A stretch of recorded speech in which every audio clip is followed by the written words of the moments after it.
Dave Chappelle has a new comedy special out. I had no interest in seeing it. I feel like I've seen it before, you know? I feel like if you tell me Dave Chappelle has a new special out, I can guess a few things. I'm going to get lectured to by a moron. I'm going to hear some average jokes. And Dave is going to desperately try to convince me that he does not want to have sex with any trans women. I was not going to watch the special, but then I watched the special anyways. And I was reminded of what a liar this dude is. I mean, what a bald-faced, pathological liar this dude is. He told a huge lie in a special not too long ago.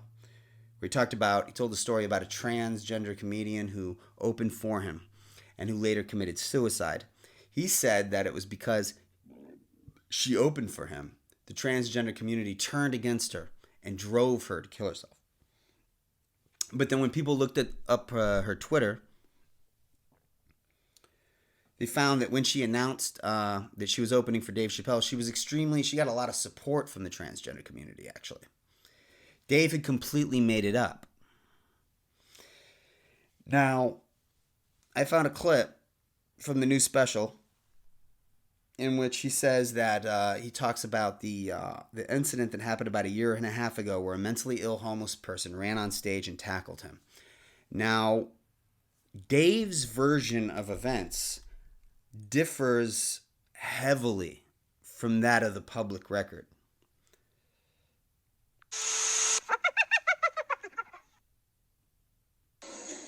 The kid, while we was beating on him, reached in his waistband, pulled out a .22 caliber pistol. That shit was mayhem. Everybody started screaming, "Oh my God. Oh my God, he's got a gun. He's got a gun." And then I got scared. I was in the back, but I was scared. Because I knew that everybody that was with me was armed. Yes, if they had shot and killed this kid on stage at the Hollywood Bowl, like I pay you to do, Travis,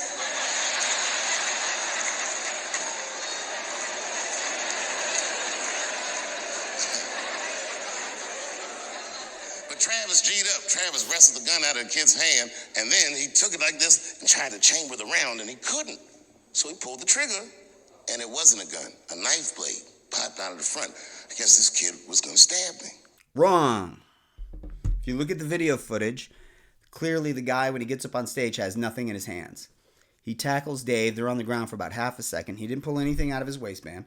He just got up, ran away. Dave gave chase, and then halfway through, Dave remembered that he was a fucking pussy, and then he backed off. Sent his goons to go do his violence for him.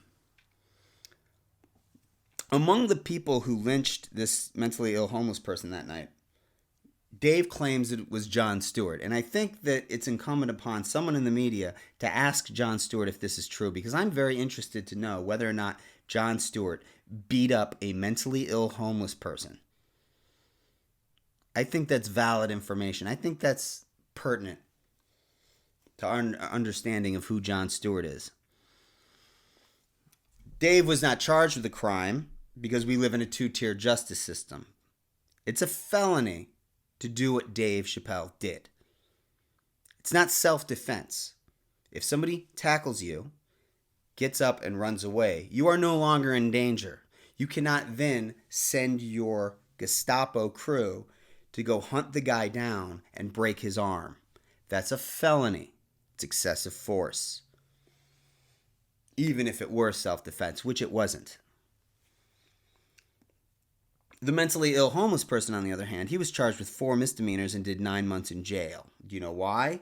Because he's poor and Dave Chappelle is rich. And also because he didn't have a knife on him. Had he had a knife on him, he would have been charged with aggravated battery, attempted murder, something to that effect, a felony. But the knife was in fact in his bag. By the way, if you ever want to disguise a weapon, try not to disguise your weapon as another weapon. But I digress. The fact that Dave was not charged with a felony did not stop Dave from crying in public and demanding that the county of Los Angeles alter and change their laws to accommodate his feelings. He demanded this man be charged with a felony, though there was no felony committed. Because Dave is a princess. He accuses the rest of us of having a brittle spirit, of being weak while he's brave. But when he doesn't get his way, he wants the world to change for him. And there's more. Now listen. He's about to tell a joke. I'm going to stop short of him telling the joke. And the reason why is because he says the N-word. I will finish the joke for him. But this space right here does not have enough room for any N-words. I guess this kid was going to stab me. Some scary shit. So the next night, even though I didn't have a show, I said, I got to get right back on stage. And I went and did a show. And someone in the audience screamed out, Dave, what happened with the attack? And I didn't know there was journalists in the room. All I said was that... Okay. Was that this man had a knife that identified as a gun. Now, a few facts. It was not the next night. It was 17 days later that he told this joke. There was not a reporter in the room. He did it at a John Mulaney show. He did a drop-in, an uninvited drop-in. There were people who tweeted out about how offended they were that John Mulaney would allow Dave Chappelle to do a drop-in. They did not pay to see Dave Chappelle. They paid to see John Mulaney. If Dave Chappelle doesn't want to allow recording devices in his show, I believe that these audience members felt that he should not be allowed to be at a John Mulaney show, uninvited. BuzzFeed then contacted these people who were tweeting, and one of them retold that joke. Now,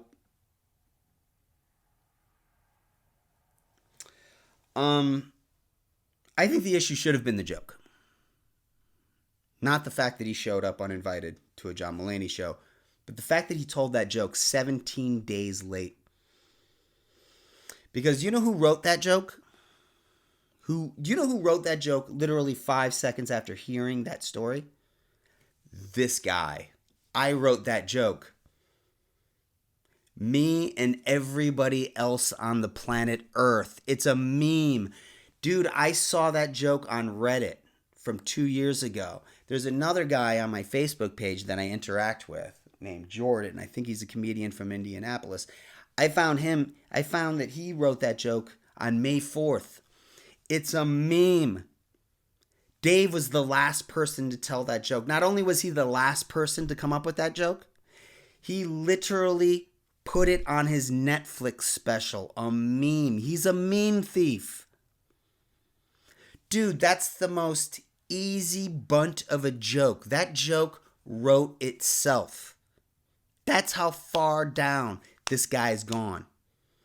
That's how low he's gotten. That's how desperate and hacky he is at this point. That's your GOAT. A meme thief.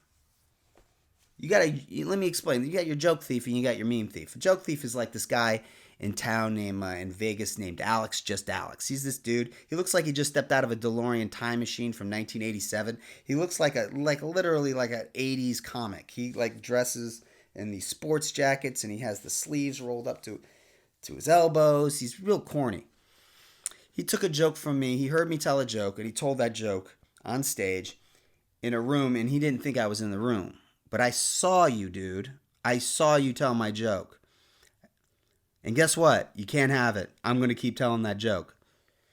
It's a good joke and there's no reason not to tell it. I find it very useful.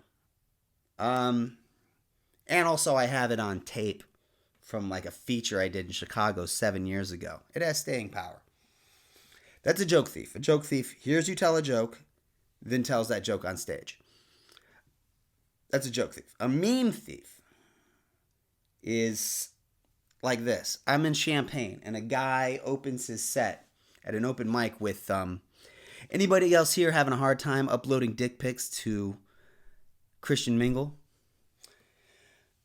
Gets a big laugh.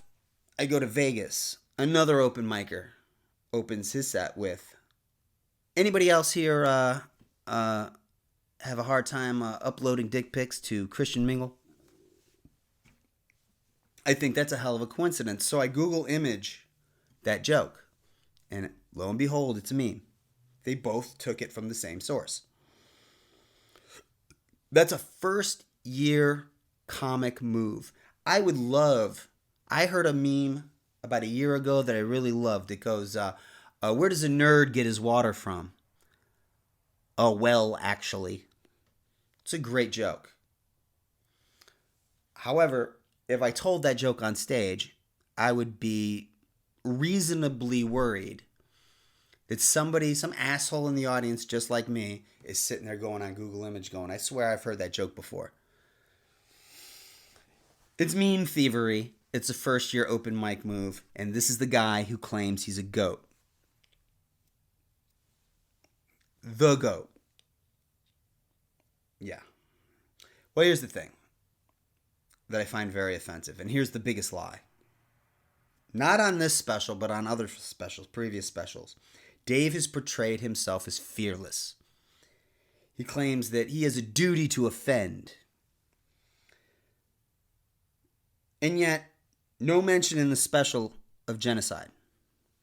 Now, I know that he's against the genocide in Gaza. And let me be very clear when it comes to genocide, there are no bad messengers. He spoke out. He demanded a ceasefire on stage, and good for him. But there's no recording devices allowed on his shows. We don't have it on tape. Just like we don't have it on tape when he got dunked on by that 16-year-old. We know that video is out there. We know he lost a debate to a 16-year-old kid. Release the video, Dave. It would have been very useful and very effective for him to talk about this on his Netflix special. But Dave was too scared to go up against the powers that be. Dave's more comfortable going after trans people and mentally ill homeless people than he is going after the United States government. Dave is not that comfortable speaking truth to power. Dave is much more comfortable telling lies about the powerless